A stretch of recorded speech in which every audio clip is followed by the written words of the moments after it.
செய்த வேலையே செஞ்சுக்கிட்டு இருந்தா அப்படியே தான் இருப்போம்.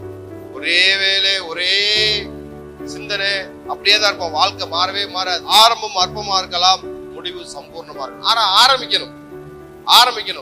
சரிங்களா? நல்லா இருக்கணும்னு நினைக்கிறோம், எந்த காரியத்தையும் ஆரம்பிக்க மாட்டோம், பயப்படுறோம், அதே காரியத்துலதான் இருக்கிறோம். ஆசீர்வாதம் வரணும்னா எப்படி ஆசீர்வாதம் வரும்? ஜெபத்தை கூட்டணும், முழங்கால் படிக்கிடணும், நல்ல கர்த்தருக்குள்ளே பேசணும், மகிழ்ந்திருக்கணும். நமக்கு கர்த்தர் என்ன வேலையை கொடுத்திருக்காரோ அதை உண்மையும் உத்தமமா செய்யணும். முதலாளி இருக்கும்போது ஒரு வேலை, முதலாளி இல்லாத ஒரு வேலை. இதுதான் அநேகர் செய்யறாங்க.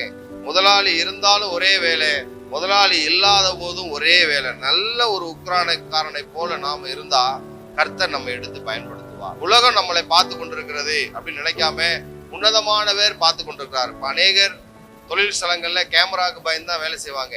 ஆனா நாம கர்த்தருடைய பிள்ளைகள், கர்த்தர் என்னை பார்த்து கொண்டிருக்கிறார். நான் குடும்பம் நடத்துகிற விதத்தை கர்த்தர் பார்க்கிறார், நான் வேலை செய்கிற விதத்தை கர்த்தர் பார்க்கிறார். இன்னும் நல்லா சொல்ல போனா இதெல்லாம் வெளியரங்கமான காரியங்கள். இன்னும் நல்லா சொல்ல போனா கர்த்தர் நான் சிந்திக்கிற சிந்தனைகளை கர்த்தர் பார்த்து கொண்டிருக்கிறார். இது எல்லாம் ஒரு மனிதனுக்கு இருக்கும் பொழுது நாம் பாருங்க, ஆட்டோமேட்டிக்கா சரிங்களா நம்ம உயர்ந்து கொண்டே இருக்கும்.